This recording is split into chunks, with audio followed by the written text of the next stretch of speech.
हे राम अपने आप में बहुत गंभीर शब्द, दर्द भी है और बहुत सारी चीजों को इससे जोड़कर देखा जा सकता है। जो काम पिछले 5 सदियों में नहीं हुआ, क्या वो काम अगले 5 सालों में या वर्तमान को अगर जोड़ ले तो इन 5 सालों में हो जाएगा? जो काम पिछले 15 सालों में नहीं हुआ, क्या वो अगले 15 महीनों में हो सकता है? चर्चा कुछ ऐसी ही। नमस्कार, स्वागत है आप सभी का आज का मुद्दा में। मैं हूं आपके साथ मनीष बाजपेयी। सियासत में एक बार फिर से भगवान राम को याद किया जा रहा है। राम मंदिर निर्माण को लेकर तमाम गर्मा गर्म चर्चाओं के बीच अयोध्या में बाकायदा मंत्रों के साथ शिला पूजन किया गया और यह भी कहा गया कि अब वक्त आ गया है। अब सवाल बस इतना सा है कि क्या पत्थर मंदिर के लिए हैं या फिर ये पत्थर सियासत के हैं, सियासी पत्थर हैं ये। वो समय अब आ गया है तो मंदिर निर्माण होगा, जल्दी से जल्दी होगा।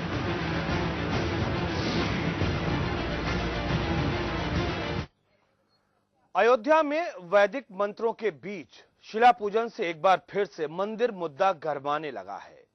बात सिर्फ शिला पूजन को लेकर होती तो ठीक थी। नृत्य गोपाल दास साहब फरमा रहे हैं वक्त आ गया है मंदिर के लिए। यहां राजस्थान से पत्थरों की खेप पहुंचते ही शासन प्रशासन के कान खड़े हो गए हैं और वहीं मंदिर समर्थक और विरोधी मुखर होते नजर आ रहे हैं। बहरहाल ये सब कहीं मिशन 2017 की फतह के इरादे से तो नहीं हो रहा, जिसकी चौसर सियासी लाभ के लिए अभी से बिछानी शुरू की जा रही है। देखिए हमारी एक खास रिपोर्ट और उसके बाद शामिल होते हैं चर्चा में। वो समय अब आ गया है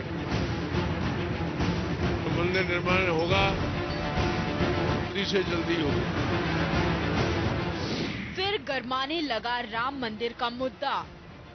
मंदिर के लिए पत्थरों का जुगाड़। अयोध्या पहुंची पत्थरों की पहली खेप, किया गया शिला पूजन। बदलने लगी अयोध्या की फिजा। कहीं ये सियासत तो नहीं? अमन का भी जरा ध्यान। सियासी लाभ के लिए फिर जनता को मत ठगना।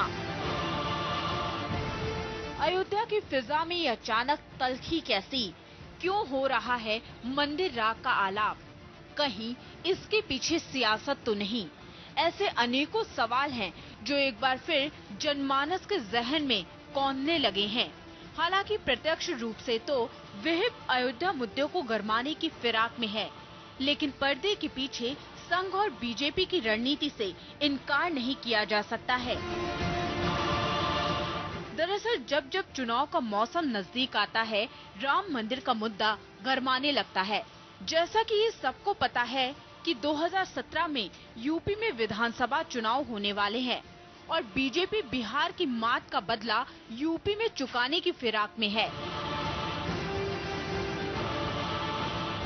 लिहाजा मंदिर मुद्दे को सियासी लाभ के लिए कैश कराने की योजना को नकारा नहीं जा सकता है। बहरहाल मंदिर का मामला भले ही सुप्रीम कोर्ट में विचाराधीन हो, लेकिन विहिप और राम जन्मभूमि न्यास ने राम मंदिर निर्माण की तैयारियां फिर शुरू कर दी हैं।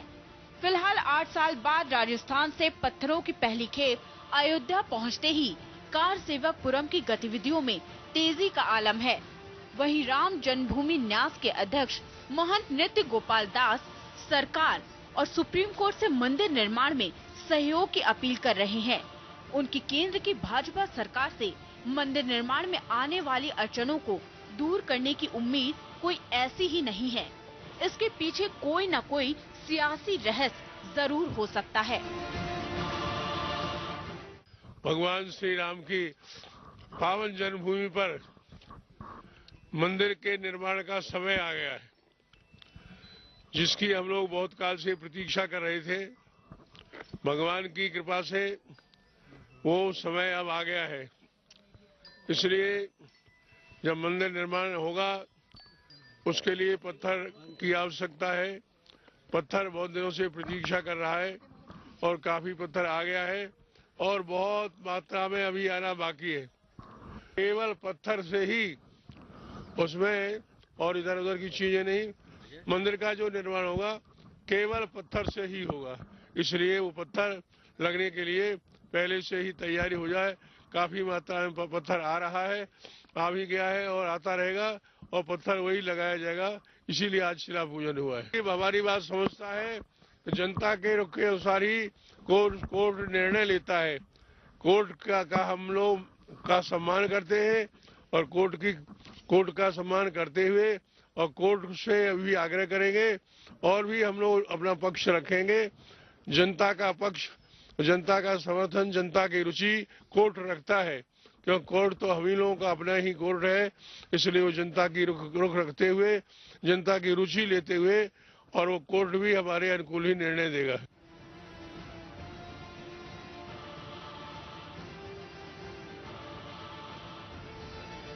जाहिर है, अगर एक पक्ष मंदिर को लेकर हरकत में आएगा तो दूसरा पक्ष शांत बैठने वाला नहीं है। आपको बता दें कि बाबरी मस्जिद के पैरोकार हाशिम अंसारी ने शिला पूजन का विरोध किया है और उनकी पीएम मोदी से इस मसले में दखल देने की मांग है। गौर करने वाली बात ये भी है कि 6 महीने पहले जून में विश्व हिंदू परिषद ने जब अयोध्या में राम मंदिर निर्माण के लिए देश भर से पत्थर इकट्ठा करने का राष्ट्रव्यापी अभियान घोषित किया था, तब भी दूसरे पक्ष की तरफ से तीखी प्रतिक्रिया हुई थी। देश के कानून को पैरों से कुचल रहे हैं और हम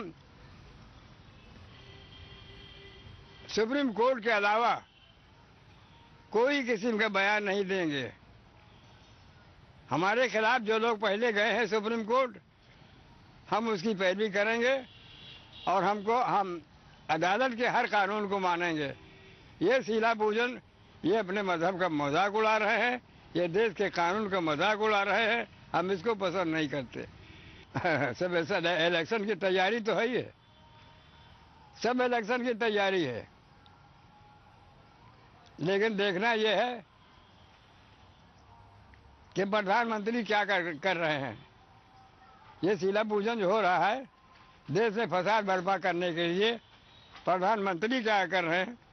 मैं प्रधानमंत्री से सवाल करना चाहता हूं कि इस किस्म के जो बयान है, जो शिला पूजन हो रहा है, इसको रोका जाए। सूबे के गृह विभाग के प्रमुख सचिव देवाशीष पांडा ने कहा था कि राज्य सरकार राम मंदिर के लिए अयोध्या में पत्थर नहीं आने देगी, लेकिन ऐसा नहीं हुआ। अयोध्या में राजस्थान से पत्थरों की पहली खेप पहुंच चुकी है और शिला पूजन भी हो गया। बहरहाल अब देखना ये होगा कि आगे सरकार किस प्रकार का रुख अख्तियार करती है। ब्यूरो रिपोर्ट, के न्यूज।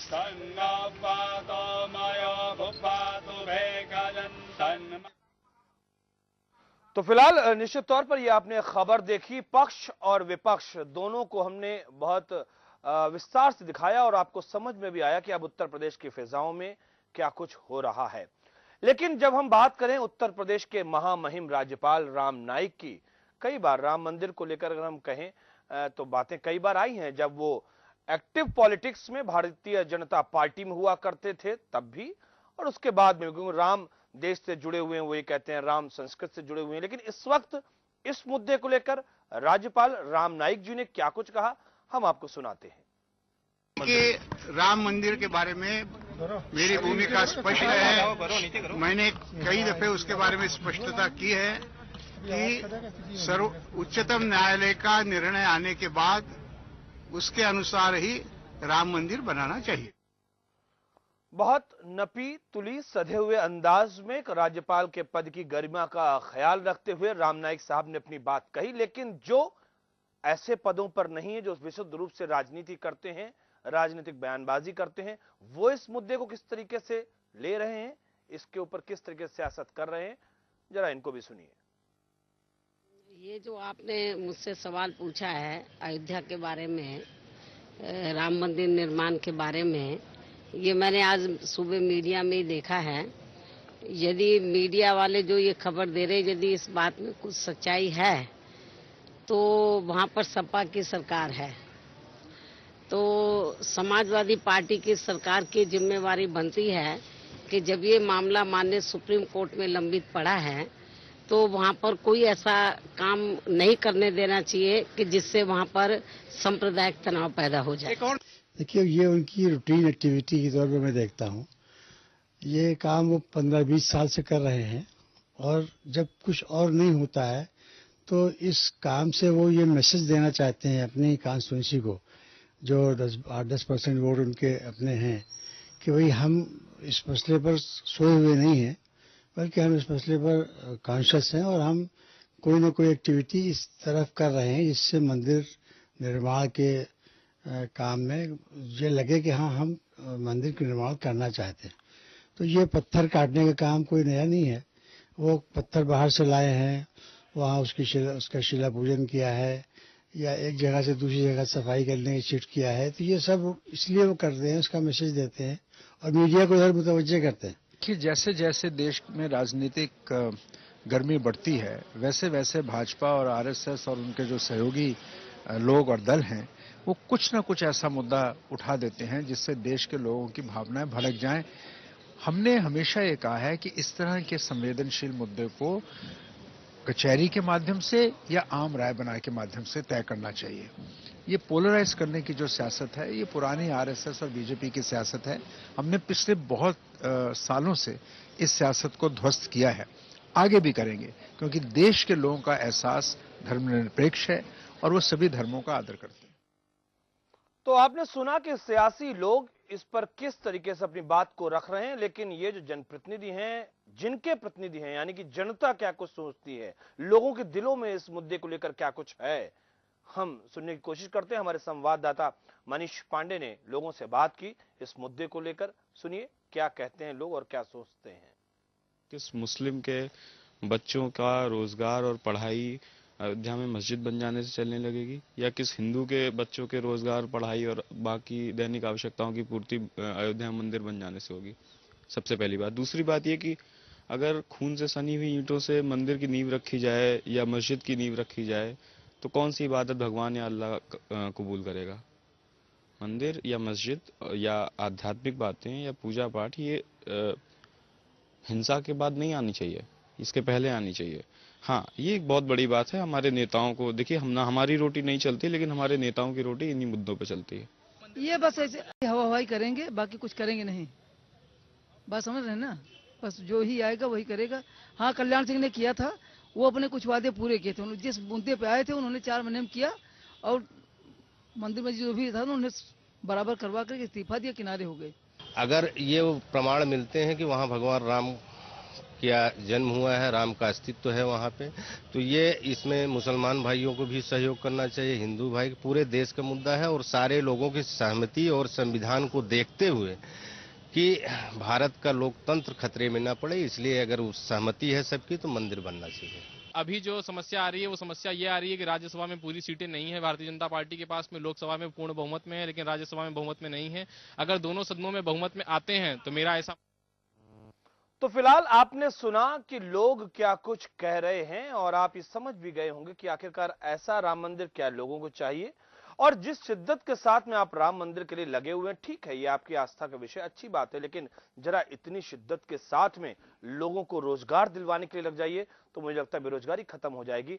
2 वक्त की रोटी का इंतजाम हो जाए हर किसी के लिए, इससे बेहतर और राम राज्य क्या होगा जिसकी परिकल्पना हर कोई करता है। तो पहले प्राथमिकता 2 वक्त की रोटी है, लोगों के रोजी रोजगार से जुड़ी हुई चीजें हैं, उनके दुख तकलीफों से जुड़ी हुई चीजें। यह पहली प्राथमिकता राम मंदिर है। कहां पर आप अपनी प्राथमिकता को देखते हैं, ये सवाल हैं और इन सवालों को लेकर हम चर्चा करेंगे। राम पर कब तक मचता रहेगा कोहराम, और इसीलिए हम कह रहे हैं हे राम। ये एक बड़ा सवाल है क्योंकि ब्रेक पर जाने से पहले हमने ये कहा कि इस देश को राम मंदिर चाहिए। ठीक है, अच्छी बात है, आस्था का विषय है, संस्कृत का विषय है, लोगों के दिलों से जुड़ा विषय है। लेकिन जो व्यक्ति 2 वक्त की रोटी नहीं खा पा रहा है, जो व्यक्ति रोजी रोजगार की तलाश में भटक रहा है, परिवार से दूर है और उसके बावजूद भी उसके ना तो परिवार को रोटी मिल रही है ना उसको चैन की जिंदगी मिल रही है, अगर इसको लेकर इतनी शिद्दत से काम किया जाता तो इस देश में राम राज्य आ जाता, जिसकी परिकल्पना हमारे बुजुर्गों ने की, जिसकी परिकल्पना खुद हमारे जो पूर्वज हैं उन्होंने भी की है। लेकिन अफसोस कि ऐसा नहीं हो पाया। अब तक हमारे साथ में खास मेहमान जुड़ चुके हैं, हम उनसे आपका तारुफ करवाएंगे। केसी जैन साहब हैं, समाजवादी पार्टी से, सत्ताधारी दल से जुड़े हुए हैं। जवाब उनसे मांगेंगे, क्योंकि मायावती ने सीधा सवाल समाजवादी पार्टी से ही कर दिया कि आप क्या सो रहे हैं जब वहां पर वो पत्थर लेकर आ रहे हैं। हरीश श्रीवास्तव जी के लिए हम अभी इंतजार कर रहे हैं। भारतीय जनता पार्टी की ये कुर्सी खाली पड़ी हुई है, इंतजार हम करेंगे, क्योंकि जवाब उनको भी देना होगा कि क्यों वो गाहे बगाहे फिर राम याद आते रहे हैं। और पंकज तिवारी हमारे साथ में इस समय कांग्रेस पार्टी से मौजूद है। पंकज जी, स्वागत है आपका। अतहर हुसैन साहब हमारे साथ इस वक्त मौजूद हैं। मुस्लिम धर्म क्या सोचता है, धर्म को मानने वाले क्या सोचते हैं, और आखिरकार क्या मुस्लिम समाज की इसमें स्वीकृति नहीं मिल सकती है जब ये देश से जुड़ा हुआ मामला है। हमारे साथ में अवध बिहारी मिश्रा जी मौजूद हैं, विश्व हिंदू परिषद के वरिष्ठ नेता हैं। अवध बिहारी जी, आपका भी स्वागत है।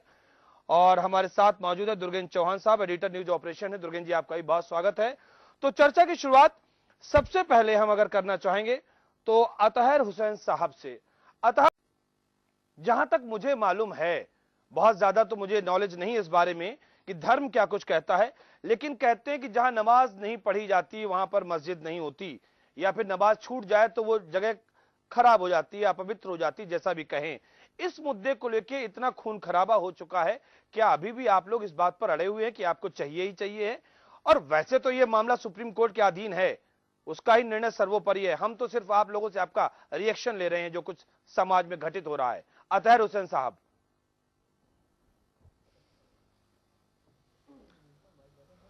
देखिए, जहां तक इस समय जो मुद्दा है राम जन्मभूमि का, और जिसको हम लोग राम जन्मभूमि बाबरी मस्जिद मुद्दा कहते हैं, ये सिर्फ सवाल एक धर्म विशेष के साथ नहीं जुड़ा है। मैं कहूँगा ना वो मुस्लिम धर्म विशेष के साथ जुड़ा है, ना वो हिंदू धर्म विशेष के साथ जुड़ा है।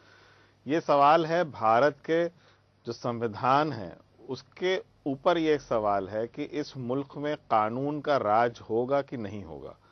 और इसमें जो एक ढांचा कह लीजिए या मस्जिद थी, और उसकी मैं हिस्टोरिकल उसमें नहीं जाऊंगा, जो क्रोनोलॉजी कही जाती है कि वो वाक़यात क्या रहे, और वो 6 दिसंबर 1992, जिसको आज 24 साल हो गए हैं, 25वां साल चल रहा है जी। मैं कहूँगा कि उसकी शहादत की सिल्वर जुबली है अगर बाबरी मस्जिद, या उसके ध्वंस की वो 25वीं वर्षगांठ है। तो ये मुद्दा बेसिकली है कि इस मुल्क में कानून का राज होगा कि नहीं होगा। आज जब ये सब जुडिस है, सुप्रीम कोर्ट में केस पेंडिंग है, और उस पे हमारे इस मुल्क के तमाम वो संस्थाएं उस पे इश्यूज अपना ले रही हैं, जो बल्कि सरकार में भी शामिल हैं। विश्व हिंदू परिषद कहीं ना कहीं आरएसएस की एक एफिलिएट बॉडी है, और आरएसएस इस मुल्क की जो सत्ताधारी पार्टी है बीजेपी की, उसको वो दिशा निर्देश देती है। तो क्या ये इस मुल्क की जो सत्ताधारी पार्टी है वो इस मुल्क में कानून का राज स्थापित करना चाहती है कि नहीं चाहती? ये सवाल है। इसमें मुसलमान का ना सवाल है ना हिंदू का सवाल है। अगर सुप्रीम कोर्ट ये फैसला कर देगा। अतहर हुसैन साहब, ये बात तो सच है कि देश में कानून का राज है, और कानून के राज के चलते ही लोग सुप्रीम कोर्ट का अब इंतजार कर रहे हैं। तो ये तो इसमें तो कोई दूसरी बात है ही नहीं कि इस देश में कानून का राज नहीं है। मैंने तो सिर्फ सवाल इसलिए आपसे किया था कि समाज क्या सोचता है, समाज किस तरीके से आगे आकर इस मुद्दे को अपने तरीके से सुलझा ले, वो ज्यादा बेहतर है, ना कि सियासतदानों को सियासत करने का मौका मिले। बहरहाल हम आगे बढ़ेंगे। बहुत संक्षेप में पंकज तिवारी जी, जो मुद्दा आज गरमाया है, एक बार समाज के बारे में जी मैं आपसे सवाल करूंगा। पंकज तिवारी जी, क्या कहेंगे आप? समाज के बारे में मैं बस इतना कहना चाहूंगा आपकी।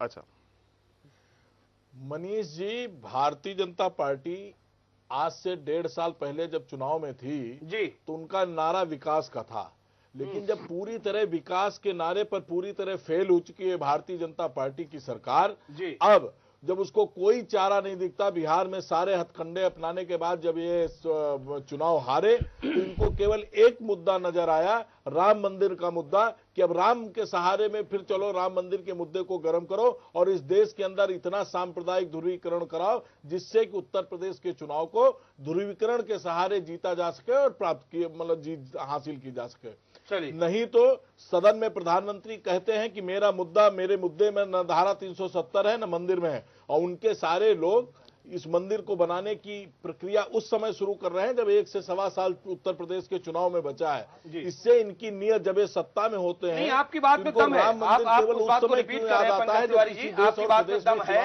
हम इस बात को स्वीकार कर सकते हैं कि शायद जब ध्रुवीकरण होगा तो सत्ताधारी दल को भी फायदा मिलता है, और कहीं ना कहीं विपक्ष में मौजूद भारतीय जनता पार्टी को भी फिलहाल राज्य की राजनीति में फायदा मिलता है। हम अवध बिहारी जी के पास में आए। निश्चित रूप से अगर मैं आपकी बात से सहमत हूँ, आपकी बात रिपीट हो रही है इसलिए हम आगे बढ़ रहे हैं। आपकी बात से मैं सहमत हूँ। मैंने आपसे कहा दुर्गेन जी हम अवध बिहारी जी से सवाल करें, लेकिन उसके पहले थोड़ा सा विश्लेषण जरूर चाहेंगे कि वर्तमान स्थितियों को लेकर, और उसके बाद में हम जवाब लेंगे अवध बिहारी जी का। मनीष, जो अभी तक बातें निकल कर आई, शिला पूजन की बात आई, 8 साल बाद एक बार फिर शिला पूजन हुआ। मेरे मन में एक सवाल आ रहा है कि ठीक है पंकज तिवारी की अपनी बात है, एक पॉलिटिकल पार्टी से वो ताल्लुक रखते हैं, वो कह सकते हैं, उनको हक है कि 1.25 साल या 1.5 साल चुनाव का बचा है और ये भारतीय जनता पार्टी के लिए जो संघ और उसके आनुषंगिक संगठन काम करना शुरू कर दिया है उन्होंने। इसमें मैं इसको पूरी सिरे से खारिज नहीं कर रहा हूँ, लेकिन जो सबसे बड़ा सवाल है कि जब एक बहुसंख्यक समाज इस देश का अगर वो मंदिर की बात करता है तो फिर विकास की बात वहां क्यों आ जाती है? सबसे बड़ा सवाल कि ये कहा गया कि नहीं मोदी जी ने विकास के नाम पर चीजें की, ठीक है उन्होंने वोट विकास पे मांगा था, भारत मंदिर के नाम पर उन्होंने, लेकिन सबसे बड़ा सवाल है कि क्या अगर बहुसंख्यक समाज अगर मंदिर की बात करता है या अल्पसंख्यक समाज मस्जिद की बात करता है तो इसमें मेरी बात ये समझना कि ये गुनाह क्या है इसमें, क्योंकि हम अपने घर में मंदिर में पूजा करते हैं, जो हमारे दूसरे वर्ग के लोग हैं वो अपनी इबादत करते हैं, तो इसमें राजनीति किस तरीके से आ रही है ये समझने वाली बात होगी कि राजनीति उसमें क्यों इन्वॉल्व हो रही है। तो जो सवाल है, जो करोड़ जो बहुसंख्यकों का सवाल है, वो अगर अयोध्या में मंदिर चाहते हैं, अगर वास्तव में चाहते हैं वो, तो इसमें हर्ज क्या है? चलिए ये बात ठीक है, आपने जो अपना विश्लेषण किया है, लेकिन सवाल सिर्फ और सिर्फ मंदिर का नहीं है। दरअसल सवाल सिर्फ टाइमिंग को लेकर है, मुझे ऐसा लगता है, जहां तक पंकज तिवारी जी ने कहा टाइमिंग को लेकर है। मुझे लगता है पिछले 4-5 साल पहले पत्थर आप मंगवा लेते तो क्या दिक्कत थी, अब आप पत्थर मंगवा रहे हैं जबकि वक्त बहुत कम बचा हुआ है, और पत्थर के आने के साथ में ही हवाओं और फिजाओं में जो गर्माहट आई है, अगर कहीं एक छेनी और हथौड़ा चलने लगे वहां पर कारसेवकपुरम में, तो समझिए आप कहां छेनी हथौड़े चलेंगे। ये अपने आप में अगर सोच के ही मुझे पूरा माहौल और पूरा पिक्चर समझ में आने लगता है क्या होगा उत्तर प्रदेश का नजारा। अवध बिहारी जी हम आपसे सवाल करें और इसका जवाब हम आपसे लेना चाहेंगे, और केसी जैन साहब हमारे साथ मौजूद हैं, वो खामोश क्यों हैं, चुप क्यों हैं, पत्थर आ रहे हैं, कुछ वो करेंगे या नहीं करेंगे। ब्रेक पर जाने से पहले जिस टाइमिंग का हमने जिक्र किया वो बेहद महत्वपूर्ण है, क्योंकि उत्तर प्रदेश में भारतीय जनता पार्टी ने कभी ऐसा नहीं लगा कि बहुत शिद्दत के साथ में अखिलेश यादव की सरकार का विरोध किया हो। उत्तर प्रदेश में भारतीय जनता पार्टी के पास में अपनी बखान के लिए, अपने जो उन्होंने काम किए हो गाने के लिए कुछ है नहीं। वो कहेंगे तो क्या कहेंगे, और एक राजनीतिक धतकर्म के तरीके से कह सकते हैं कि वो गांधी जी के मूर्ति के नीचे बैठ जाते हैं और वहां पर 4 लोगों के भाषण होते हैं और उसके बाद में बैनर समेटते हैं और घर चले जाते हैं, या फिर लक्ष्मीकांत वाजपेयी जगह जगह शहर में घूम रहे हो। लेकिन पूरे उत्तर प्रदेश में भारतीय जनता पार्टी ने बहुत मुखर विरोध किया हो और एक सशक्त विपक्ष के तौर पर वो नजर आए हो उत्तर प्रदेश की जनता को। कम से कम मुझे तो नहीं लगता, ऐसा हो सकता है लक्ष्मीकांत वाजपेयी अगर फोन पे मिले हमें तो वो जरूर कहेंगे कि उन्होंने बहुत विरोध किया है। अवध बिहारी मिश्रा जी, आप विश्व हिंदू परिषद के नेता हैं, निश्चित तौर पर भारतीय जनता पार्टी का सवाल हम आपसे करेंगे नहीं, लेकिन हम आपके किए गए कार्य का तो जिक्र हम आपसे करेंगे। ये टाइमिंग कौन सी है? गया था कि ये मुहूर्त नक्षत्र बहुत ठीक है, पत्थर मंगवाए जाए, अगले 1.5 महीने के अंदर, 1.5 साल के अंदर कोई नतीजा आ जाएगा, कोई ऐसा हो सकता है ज्योतिष का कोई मुहूर्त हो? आप लोग ज्योतिष को बहुत जानते और मानते हैं। मनीष जी, राम जन्मभूमि के मुक्ति का जो 77वां संघर्ष 1984 की 7 अप्रैल से प्रारंभ हुआ जी, उस दौरान जो प्रस्तावित राम जन्मभूमि मंदिर का मॉडल है जी, उस मंदिर के निर्माण के लिए 2 लाख घन फीट पत्थर की आवश्यकता है।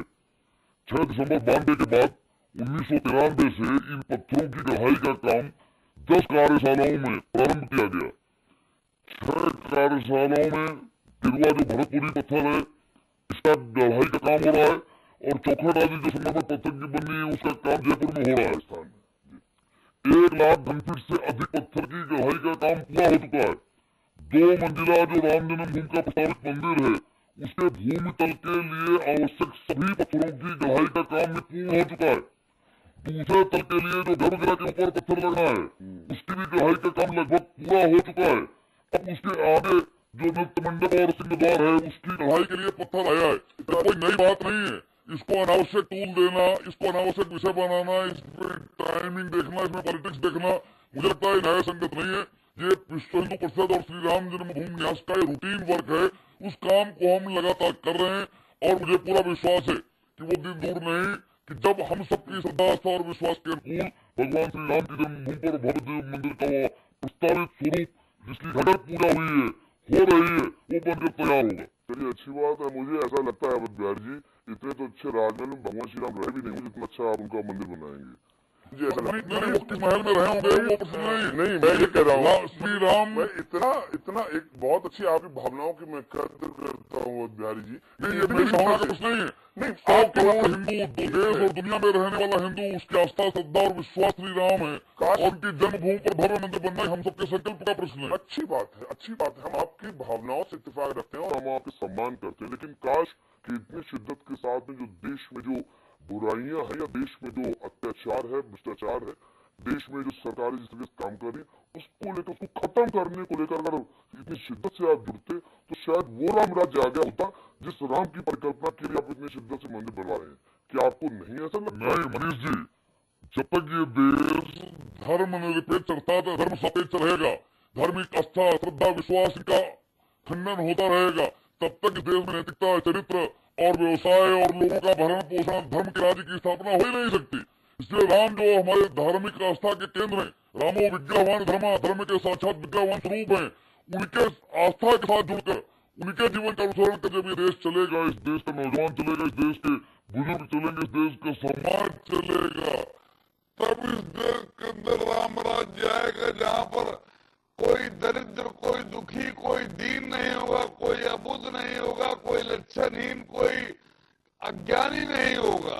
नहीं, आप अच्छी बात कह रहे हैं, लेकिन हम उसमें अपनी एक बात जरूर जुड़ना चाहेंगे, वो ये कि जब हिंदुस्तानियों के लिए मीडिया ने मतलब समझना आप इसको कर हम जरूर करना चाहेंगे। एक अच्छा स्पीड मुगल आला रहा है, तब मुगल बहुत कला संस्कृति दुनिया की तमाम बातें कही जाती होती है, और उसके बाद में हिंदुस्तान तहरीब संस्कृति हम बात कर रहे हैं, संगम तहरीब कर रहे हैं, और जो हमारे रगों, जो हमारे जड़ों में रच बस गया है, आप इसको अलग नहीं करते हैं। क्या गलत कहता हूँ इस बात को? आप बिल्कुल गलत कह रहे हैं। किसी को अलग करने का प्रयास न हिंदू विचार पार रहा, तो इसे आया वो केवल इस्लाम था भी नहीं, दुनिया का कोई भी मजहब, पंथ, समुदाय जहाँ दुनिया में वो शिकार होना पड़ा, वो भारत आया तो भारत के हिंदू समाज ने उसको पूरी श्रद्धा के साथ, पूरे विश्वास के साथ उस रहे उस पौधे का करने और बढ़ाने का हमने कभी किसी का विरोध नहीं, किसी पूजा पद्धति का, मजहब, किसी परंपरा का विरोध नहीं किया।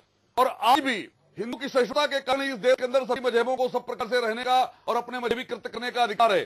जिस जगह, जिस क्षेत्र में, जिस प्रांत में, जिस जिले के अंदर हिंदू अल्पसंख्यक है या हो गया है, उन स्थानों पर यह जो सांप्रदायिक सद्भाव का वातावरण है, ये देखने को आपको भारत में नहीं मिलेगा, दुनिया में तो है ही नहीं। चलिए दुर्गेन जी, आप कुछ कहना चाह रहे हैं? मुझे लगता है कि जिस तरीके से चीज़ों को रखा, अभी जफर याब जिलानी को हम सुन रहे थे, उन्होंने कहा कि नहीं ये करते रहते हैं।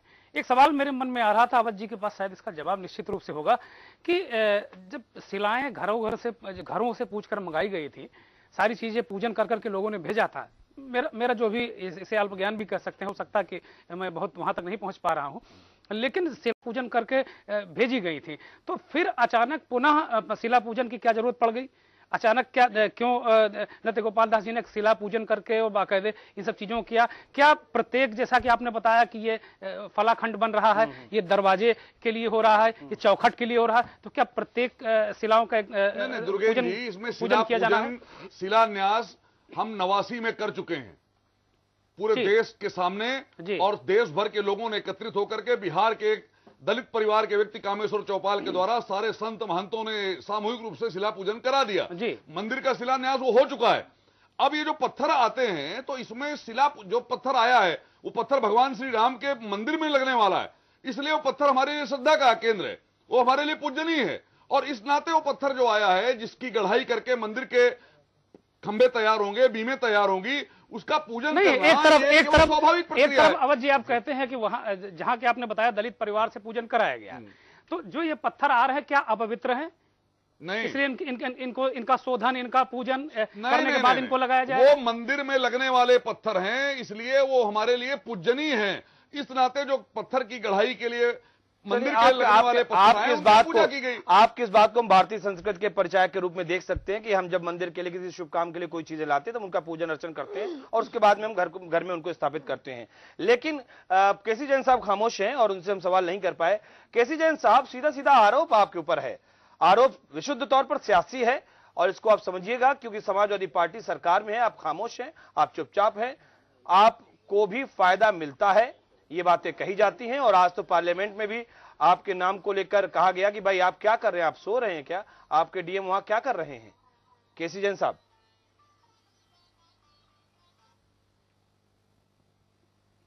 देखिए वाजपेयी जी कि समाजवादी पार्टी धर्मनिरपेक्षता में पूर्ण रूप से विश्वास करती है। तो अगर ये धर्म से जुड़ा हुआ विषय है और वो अगर भीफ हो या आरएसएस हो या भारतीय जनता पार्टी हो, मंदिर निर्माण की बात करते हैं, लेकिन मंदिर निर्माण के सिर्फ दो रास्ते हैं, या फिर कानून के द्वारा जो कि सुप्रीम कोर्ट में अभी मामला पेंडिंग है उसका जो निर्णय आता है, या फिर आपसी समझौते के द्वारा। जबरदस्ती आप कुछ नहीं कर सकते। ये वीप के लोग कितना भी जोर लगा लें, समाजवादी पार्टी की सरकार जब तक कि उत्तर प्रदेश में है तब तक ये वहां पे एक ईंट नहीं रख सकते हैं। वहां पे राम मंदिर जिस जगह पे निर्माण की बात करते हैं, बाबरी मस्जिद का जो विवादित मुद्दा है, वहां पे उस जगह पे ये प्रवेश नहीं कर सकते हैं जबरन। लेकिन जो दूसरी बात आपने उठाई कि केसी जैन साहब, आपके ये दावे, आपके ये दावे महज हमें दावे लगते हैं और उसकी वजह भी मैं आपको गिना सकता हूं। जिस तरीके से आप कह रहे हैं कि एक ईंट भी नहीं रख सकते हैं, ठीक है, दावे नहीं, मैं नहीं आपको रख बता सकते दूं। हैं। देखिए आपके ही जमाने में वो बवाल हुआ जो इतिहास बन गया। पहला सवाल, आपके ही जमाने में वो बवाल हुआ जो इतिहास बन गया, और उसके बाद में जिस तरीके से दावे किए गए केंद्र की तरफ से भी कि भाई कुछ नहीं हो सकता, वहां पर सब कुछ ध्वस्त हो गया। और तीसरी तरफ जब पत्थर वहां पर आ रहे हैं, कल को वहां पर छेनी हथौड़ी भी चलेगा और उसके बाद धीरे धीरे उस छेनी हथौड़ी की आवाज पूरे देश में सुनाई पड़ेगी, तब भी आप यही कहते रहेंगे कुछ नहीं हो सकता। और जब तक आप ये कहते रहेंगे तब तक ये आपका 2017 आ जाएगा और ऐसा कुछ होगा जिसमें आपको भी फायदा होगा और आपके साथ में जो दूसरे हाथ से हाथ और कंधे से कंधा मिलाकर चलने वाले हैं उनको भी फायदा होगा। क्या गलत कहता हूं मैं बताऊं मनीष जी कि समाजवादी पार्टी को कभी कहीं पे भी इस तरीके से दंगों से ना तो कोई फायदा हुआ है, ना तो समाजवादी पार्टी इस तरीके के कृत्यों में विश्वास करती है। आप देखिए मुजफ्फरनगर में, पश्चिम यूपी में जो दंगे हुए, उसका लाभ किसको मिला? तो दंगे वो लोग कराते हैं, ऐसी सियासी के साथ वो लोग चलते हैं जिनको वास्तव में उससे लाभ होता है। आपने सही बात कही कि इससे ध्रुवीकरण होगा अगर कोई मामला बढ़ता है और उससे पार्टियों को लाभ होगा। खासतौर से बिल्कुल पार्टी को लाभ होता करते हैं, है। और वो ध्रुवीकरण पार्टी होता है है, दो ही दल भारतीय है जनता पार्टी जिनको फायदा पहुंचता है। नहीं, भारतीय जनता पार्टी ने अब तक क्या किया? दो ही दल हैं। आपके नाम के आगे, आपके माननीय नेताजी के नाम के आगे तो एक शब्द जोड़ दिया गया। भारतीय जनता पार्टी ने क्या किया? कोई काम ऐसा नहीं किया। उनके पास ऐसा कोई काम नहीं है। समाजवादी सरकार ने कितना काम किया, माननीय अखिलेश यादव जी ने कितना काम किया, और जो विहिप के साथी बैठे हुए हैं उन्होंने कहा कि राम राज्य की स्थापना। आप देखिए 10% मीट का ट्रांसपोर्ट सर आपने बढ़ा दिया, ये राम राज्य की स्थापना है। गौ हत्या पे आपने रोक नहीं लगाई। केंद्र में भारतीय जनता पार्टी की सरकार है, क्या कर रहे हैं आप? उत्तर प्रदेश में हमने गौ हत्या पे रोक लगाई है। आपकी ही पार्टी ने 15 नए यांत्रिक कत्लखानों को लाइसेंस दिया है। केवल आपकी इसी उत्तर प्रदेश सरकार ने देश में 15 नए यांत्रिक कत्लखानों को लाइसेंस दिया है और विरोध हम लोगों के विरोध करने के कारण वो बन नहीं सके। आप मीट का ट्रांसपोर्टर क्यों कर रहे हैं? नहीं, ये मीट कहाँ जाता है? नहीं, ये सवाल तो है, बता रहा हूं आपको, ये लेकिन ये विषयांतर होगा। मैं ये कहूंगा कि ये विषयांतर होगा। केसी साहब, ये बात चूंकि इस बात का हमें ध्यान में रखना होगा, मुझे इस बात का ध्यान रखना होगा कि अवध बिहारी जी भारतीय जनता पार्टी के नेता नहीं है। और मैं इसीलिए इनसे सवाल नहीं कर रहा हूं कि केंद्र की सरकार क्या कर रही जब हैदराबाद में कत्लगाह खुले हुए हैं। मैं ये सवाल इनसे कर ही नहीं रहा हूं, जबकि लोगों की चर्चा का विषय है ये कि ये गौ हत्या को लेकर जो लगातार झंडा बुलंद करते हैं कि ना हो, ये लोग क्या करें, सवाल है। लेकिन दूसरा जो महत्वपूर्ण सवाल है वो मैं पंकज तिवारी जी से पूछता हूँ की बात क्यों नहीं करते हैं? पंकज तिवारी जी उत्तर प्रदेश से जुड़े हुए कांग्रेस के वरिष्ठ नेता, और वो समझते, जब मैंने ये बात कही कि ध्रुवीकरण से दो ही दल फायदे में आते हैं, सिर्फ दंगा करा करके राजनीतिक रोटियां आप ठीक है, दंगा करा के तो आपका प्रशासन वहां पे क्या करता है? सोते रहते हैं क्या लोग? देखिए कैसी साहब, अगर दंगा होता है वो करवाते तो आप उसको शह देते, इसमें कोई गलती नहीं कहता हूं मैं। इसमें हर जगह का जिला प्रशासन नाकाम होता है, आपकी एलआईयू फेल होती है, इसमें कोई गलत नहीं कहता हूं मैं। वो करवाते हैं और आप उसको शह देते हैं, मैं ये बहुत पुख्ता तौर पर कहूंगा। नहीं, आप देखिए मैं बहुत एक लंबी सीरीज है, एक लंबी सीरीज है जैन साहब, रोकने का एक शहर नहीं, गोंडा से लेके कन्नौज से लेके कानपुर से लेके और कई शहरों का जिक्र करें, आपकी लायूस होती रहती है क्योंकि फायदा आपको ही पहुंचता है। मैं बहुत पुख्ता तौर पर बहुत गंभीरता से मैं इस बात को कह रहा हूं।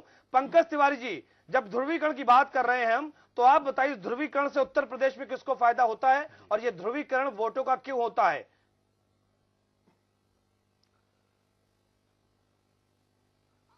मनीष जी, मैं दुर्गेन जी का भी एक जवाब देना चाहूंगा। पहले दुर्गेन जी ने कहा कि इसमें विकास का मुद्दा कहां आता है, ये बहुसंख्यक समाज की आस्था का सवाल है। निश्चित रूप से भगवान राम सभी हिंदुओं या बहुसंख्यक समाज के दिलों में बसते हैं, सबके घर के मंदिर में उनकी मूर्ति स्थापित है। लेकिन भारतीय जनता पार्टी या बीजेपी या संघ या उसके अनुसांगिक संगठन बता दें कि मंदिर वो बनाना किस तरह चाहते हैं। भारत के संविधान की धज्जियां उड़ा के मंदिर दो प्रकार से बन सकता है, या तो आपस की सहमत से हमारे अल्पसंख्यक भाई कहें कि हम मंदिर निर्माण में सहयोग कर रहे हैं, मैं अपना दावा खत्म कर रहा हूं, और या कि सुप्रीम कोर्ट कहे नहीं वहां भगवान राम जन्म स्थान है और वहां मंदिर बनना चाहिए। निश्चित रूप से अल्पसंख्यक समाज को वो बात सुप्रीम कोर्ट की माननी पड़ेगी क्योंकि वो भारत के संविधान में आस्था रखते हैं। दूसरी बात, निश्चित रूप से जब भी ये बात होती है तो उत्तर प्रदेश की सरकार और भारत की सरकार दोनों मिलके, अभी तो इन्होंने शिला पूजन को रोका नहीं, ये कहेंगे कि अभी मैंने रोका नहीं, अभी मेरे पास कोई वो नहीं, लेकिन जब वहां छेनी हथौड़ी चलने लगेगी और जितनी शिलाएं अयोध्या में मौजूद थी, क्या वो लग गई हैं? कोई जो नई शिलाएं आनी, कोई अगर नई सरकार शिलाएं आनी थी वहां तो पर इसके पत्थरों पहले की गढ़ाई को न रोक सकती है न रोक पाएगी। वो पहले भी होते रहे हैं, अब भी होंगे। पत्थरों की गढ़ाई को कोई सरकार रोक नहीं पाएगी, नहीं कोई अधिकार है। सुनिए नहीं, ये बात अवध बिहारी जी बात हो जाने दीजिए, पूरी बात हो जाने दीजिए, आप अपनी बात कहिएगा। मैंने आपके वक्तव्य में कोई खेत नहीं, माहौल तो यहीं पर इसी चैनल पे आप देखिए, समाजवादी पार्टी के साथी ने कहा वहां एक तो पहले भी नहीं रखी जा सकती है। आप कहेंगे कि हम शिला पूजन की गढ़ाई करेंगे, शिला पूजन का पूजन करेंगे। क्रिया की प्रतिक्रिया शुरू हो चुकी है मनीष जी, और इस क्रिया की प्रतिक्रिया में जब दंगा होगा तो एक समाज जो है वो भारतीय जनता पार्टी के लोग हिंदुओं के अलमदार बनकर खड़े होंगे। और मैंने पहले कहा समाजवादी पार्टी के नेता मुलायम ब्रेक पर जाने का वक्त हो रहा है, ब्रेक पर जाने का वक्त हो रहा है, और मैं ये सवाल अभी करके जा रहा हूं, वो ये कि जब मामला सुप्रीम कोर्ट के विचाराधीन है, कोर्ट फैसला देगा कि भाई आप राम मंदिर बनाइए, उस वक्त आप ट्रकों पत्थर मंगवाइए, छेनी हथौड़ी चलाइए, पूरी दुनिया से कारीगर बुलवाइए, भव्य मंदिर बनवाइए, उस वक्त का इंतजार करिए। लेकिन अब जब 1.5 साल का चुनाव का टाइम रह गया, आप तब पत्थरों की खेप मंगवा रहे हैं, शिला पूजन कर रहे हैं, उसमें छेनी हथौड़ी चलवाएंगे। इस 1.5 साल में जब ये चुनाव का वक्त रह गया है और जब आपको मंदिर सुप्रीम कोर्ट के आधार पर बनाना है, तो इंतजार करिए उसके फैसले का। उसके बाद में आपके साथ में सरकार भी होगी, समाज भी होगा, और साथ ही साथ आप दुनिया के कुशल कारीगर भी होंगे। क्या उस दिन का इंतजार आप नहीं कर सकते हैं? ये सवाल हमारा होगा। और बात हम कर रहे हैं किस तरीके से राम के नाम पर एक बार फिर से कोहराम मचा हुआ है, और इसीलिए हम कह रहे हैं हे राम। बहुत दर्द भी आता है शब्द में, और यह शब्द अपने आप में एक कई आयामों से इस पूरे के पूरे मुद्दे की व्याख्या अपने आप कर देता है। सवाल मेरा यह था कि जब मामला सुप्रीम कोर्ट के विचाराधीन है, कोर्ट जब अपना फैसला सुनाएगा, उस वक्त आपके साथ सरकार भी होगी, क्योंकि संवैधानिक उत्तरदायित्व होगा।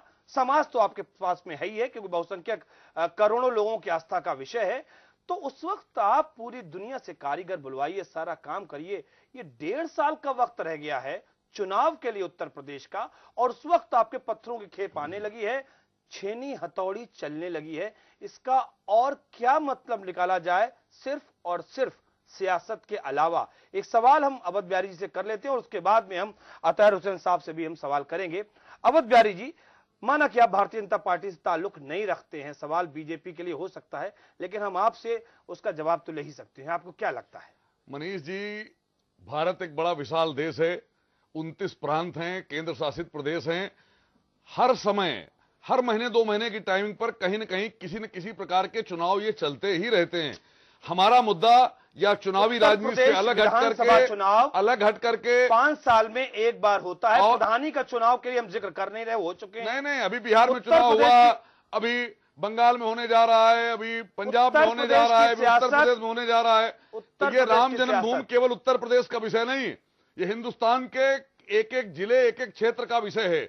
इसका प्रभाव पूरे देश पर पड़ता है, पूरी दुनिया के हिंदू जनमानस पर पड़ता है। इसलिए इसको उत्तर प्रदेश में सीमित रखना ये उचित नहीं होगा। इसका कोई चुनावी विषय से लेना देना नहीं है। दूसरा, आपने कहा कि दुनिया भर के कारीगर मंगा लिए जाएं।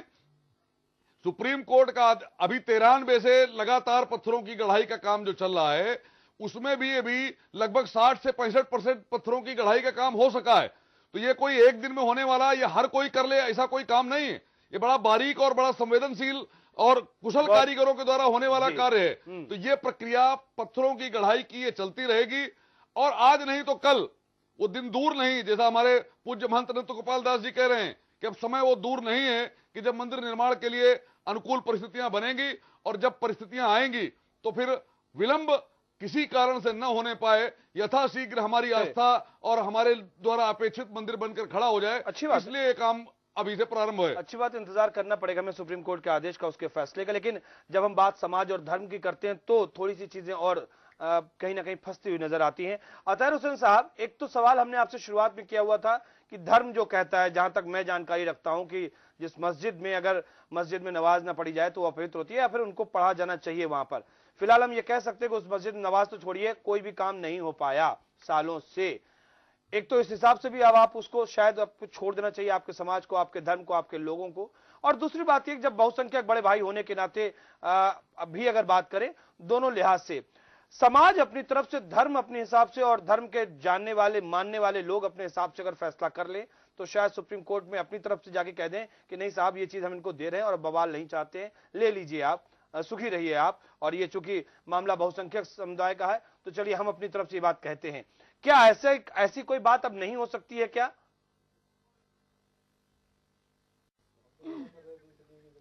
देखिए, जहां तक मेरा सवाल है, मैं निजी तौर से पूरे समाज के लिए एक बयान नहीं दे सकता कि ये जगह छोड़ दी जाए या ले ली जाए। यहाँ मुद्दा है सीधे सीधे एक संविधान का, जहां तक पाक रहे या नापाक रहे, वो मस्जिद थी और जो उसमें बाकायदा नमाज हो रही थी, और एक अगर हम उसके हिस्टोरिकल क्रोनोलॉजी में जाएं, एक समय में वो नमाज रोक दी गई।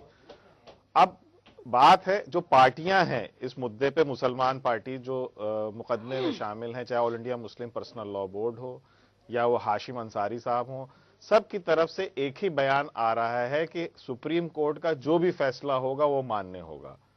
और जब से इस मस्जिद को शहीद किया गया, हम 1992 का वाकया लें, और उसके बाद निरंतर जो भी अब तक के वाकये रहे, जो पार्टीज हैं जो इस मुद्दे को लड़ रही, चाहे वो विश्व हिंदू परिषद हो या राम जन्मभूमि न्यास समिति हो, उनकी तरफ से ये एक्शन रहे हैं कि चाहे सुप्रीम कोर्ट का जो भी फैसला हो, हम मंदिर निर्माण के लिए अग्रसर हैं। ये तो वैसे ही हो गया जैसे किसी प्राधिकरण द्वारा आप भवन निर्माण के लिए आप नक्शा के लिए सबमिट करते हैं, तो उससे पहले आपने बिल्डिंग बना लें, कहें कि हम अब भवन निर्माण करेंगे।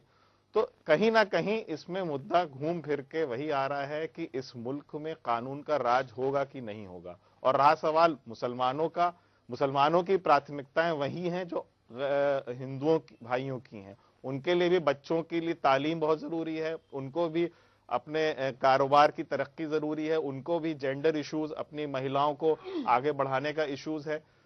पर कहीं ना कहीं सेंस ऑफ सिक्योरिटी कि इस मुल्क में क्या मुसलमानों के लिए अलग कानून होगा या और गैर मुसलमानों के लिए अलग कानून होगा, इसका इस मुद्दे के साथ जुड़ा होता है। नहीं, अतहर हुसैन साहब, कुछ बातों से तो मैं आपकी सहमत हूँ, कुछ बातों से मैं आपकी सहमत हूँ, और आप साफ गोई के साथ में चीजें रख रहे हैं, बहुत अच्छा लगता है।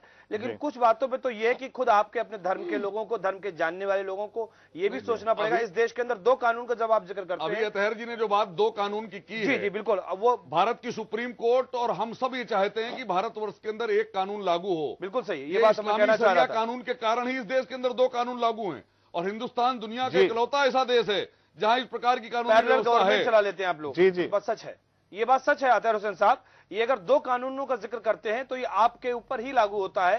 ये अगर आप यूनिफॉर्म सिविल कोड की बात कर रहे हैं जी, तो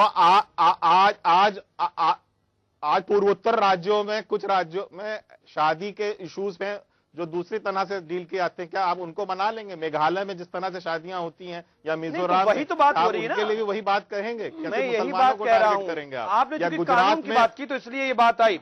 दुर्गेन जी, बात हम तैयार हैं, यूनिफॉर्म सिविल कोड पर डिबेट करिए, बिल्कुल करिए। और चलिए निश्चित तौर पर ये मुद्दा आएगा अभी चर्चा में, क्योंकि मुझे लगता है कि भारतीय जनता पार्टी अगर सत्ता में है और जो उसके खास बिंदु रहे, जिसके ऊपर उसकी राजनीति रही है, जिसके लिए उसका जन्म हुआ है, जनसंघ बना है, उसके बाद भारतीय जनता पार्टी बनी है, वो उसके जो बुनियाद में जो मुद्दे हैं, ये मुद्दे जरूर चर्चा में आएंगे, क्योंकि एनडीए की सरकार है और वो अपनी चीजों को जरूर आगे करेंगे जिसके लिए वो जाने जाते रहे हैं, लेकिन समय और टाइमिंग को देखते हुए।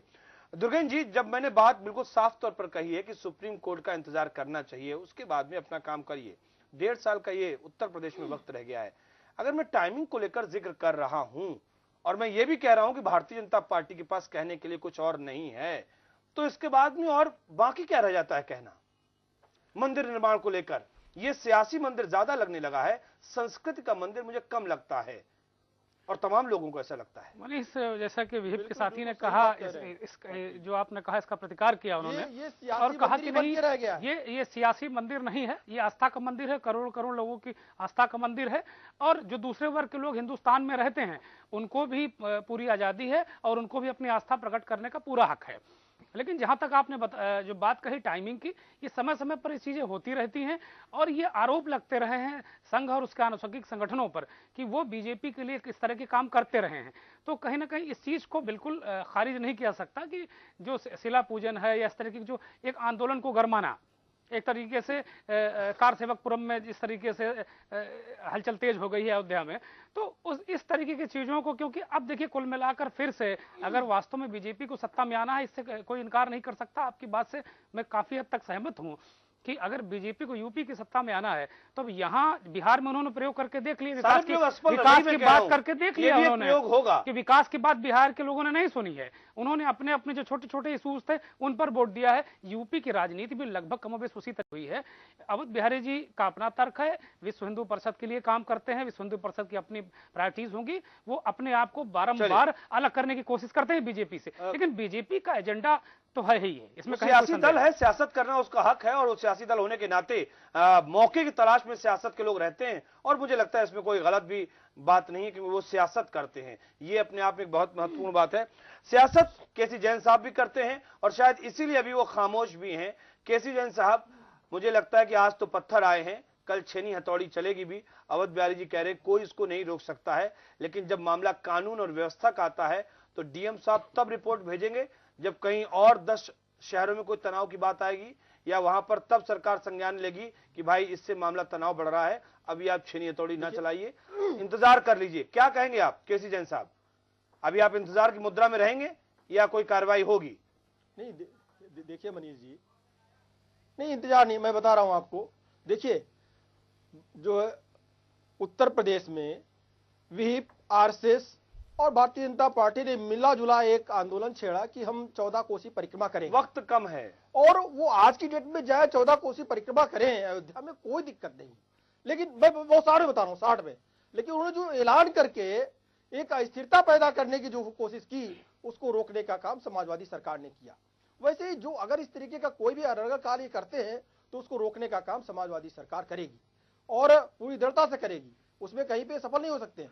चलिए, बात यह कि कारसेवकपुरम में पत्थर अच्छी बात वो तरासे जा रहे, तो ये बात सही है कि पहले भी पत्थर तरासे जा रहे थे, लेकिन जो चीज दुर्गेश जी ने कही कि ये आंदोलन को गर्म करने के लिए कि फिर से आमतौर पे मैं ये मानता हूँ कोर्ट जब कोई विवादित मुद्दा होता है, केसी जैन साहब वक्त के पास ज्यादा नहीं है, सरकार रही भारतीय जनता पार्टी की, मैं ये मानता हूँ रही, ये कानून बना के कर सकते तो कर सकते थे। मैंने वही कहा, इनको कुछ नहीं करना है, मैं वही कह रहा हूँ श्रीमान जी को इस्तेमाल करना है। मैं वही कह रहा हूं कि आमतौर पर विवादित विषयों में कोर्ट जब अपना स्टे देती है तो कहती है यथा स्थिति बनाए रखी जाए, यानी कि 10 पत्थर अगर वहां पड़े हैं तो 11वां वहां पर न डाला जाए, और जब मामला विवादित है तो 11वां, 12वां, 13वां अगर पत्थर आएगा तो विवाद और बढ़ेगा, क्योंकि आपकी इसका कोर्ट की यथा स्थिति से कोई लेना देना नहीं है। पत्थर की गढ़ाई का काम श्री राम जन्मभूमि के लिए जो अधिग्रहित 67 एकड़ भूमि है उसके बाहर हो रहा है, और 65% पत्थर, 1 लाख घनफीट से अधिक पत्थर की गढ़ाई का काम ऑलरेडी पूरा हो चुका है।